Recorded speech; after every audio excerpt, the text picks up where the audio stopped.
I'm calling this video Why Your Why Isn't Working. Though the way that I said it to a client the other day was a little less gentle. It just occurred to me that most people's why is a lie. Most people's why is a lie. And that's why it's not working. And when I say it's not working, that's why it's not driving your business forward and driving your life forward. And that's why you're not any closer to your why than you were a day ago, a month ago, a year ago. And it doesn't mean I disagree with having a why. I love the concept of having a why. So don't get me wrong as I get real blunt here.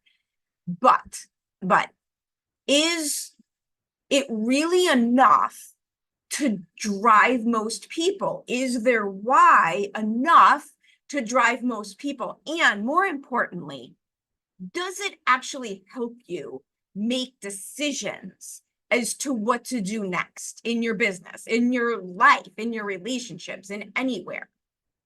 Because what good is having a why if it's not doing anything for you?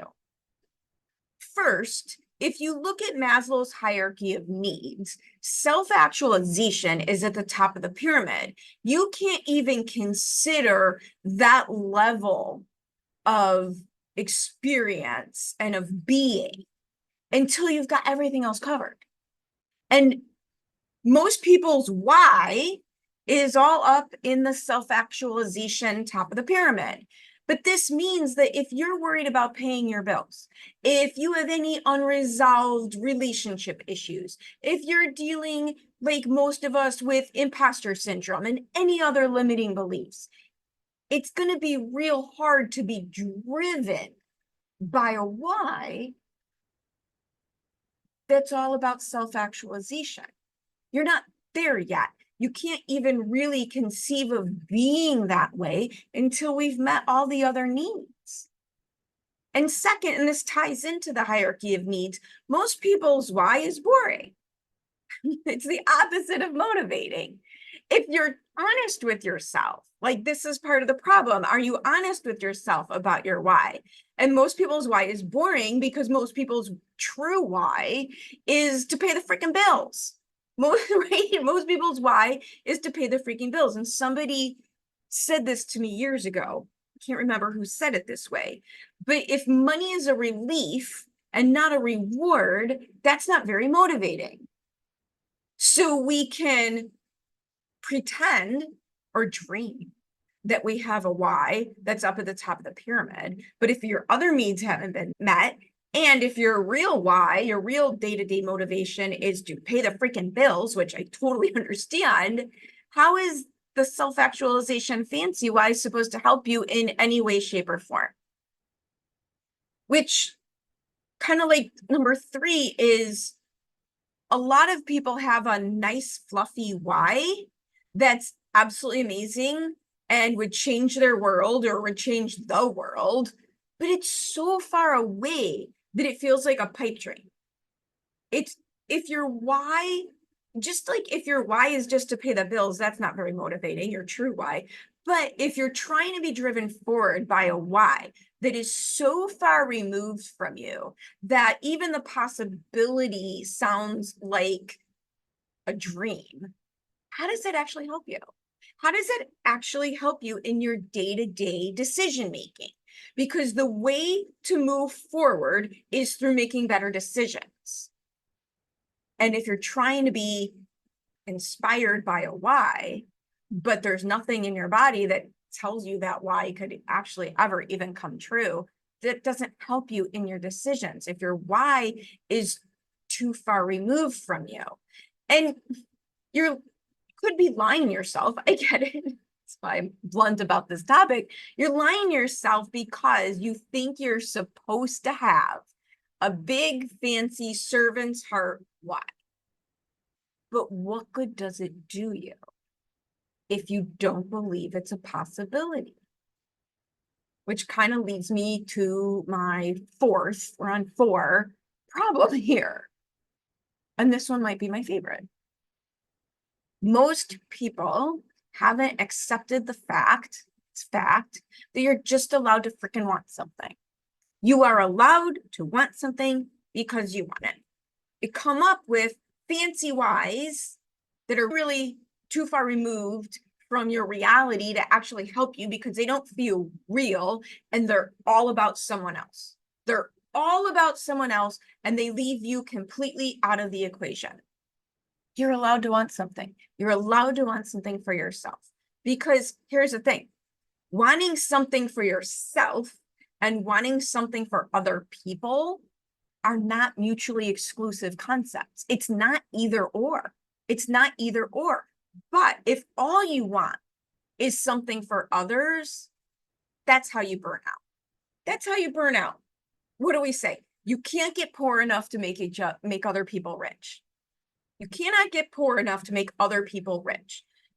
I like this one too. You don't have to light yourself on fire to keep other people warm. Don't have to light yourself on fire to keep other people warm. And this might be my favorite. I haven't said it in a while. The only people who are upset about you having boundaries are people who benefited from when you didn't have any.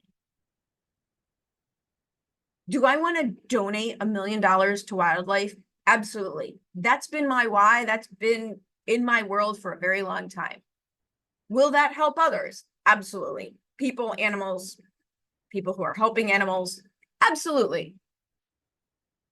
Will they let me play with the animals if I show up with a big check? Right? Absolutely. I'm counting on it. I'm depending on it. If you're not included in your why, how is that actually motivating? How is that actually motivating? So what can you do instead? What can you do instead that's a little bit closer to yourself and will help you make decisions? Because that's moving business forward. It's all about making decisions. What if instead of trying to use your why as motivation, you asked yourself, what do you want more of in your life right now? What do you want more of in your life right now? Not ultimate. Let's just stick with now. What do you want more of in your life right now? Kyle Cease calls it your intention, and I like that phrasing of it. When I'm talking to myself, I use intention as the phrasing of it. What is my intention? What do I want more of in my life right now? And for me, for example, how am I using this? Currently, I want more freedom of time in my life right now. I want more freedom of time in my life right now. So knowing this, I'm making every decision in my business by asking myself, will going down this path bring me more or less freedom of time? And I get real black and white about it. The decisions I make are either moving me toward having more freedom of time or away from it. Oh my God, that helps me so. Decisions become real easy when I use my intention, when I use what do I want more of in my life right now, not in the elusive, vague, fluffy future that may or may not happen, but right now. And use that as my decision maker, as my litmus test, as my bumpers in my gutters. I'm either moving toward freedom of time or I'm moving away from freedom of time. I can make decisions with that. I can get behind that now, right? Not later, now. So yes, have a big why that you can dream about. I'm not against it per se. And yes, I have mine, but it's going to help you more in your day to have an intention, to know what you want more of in your life right now, and then go make your decisions based on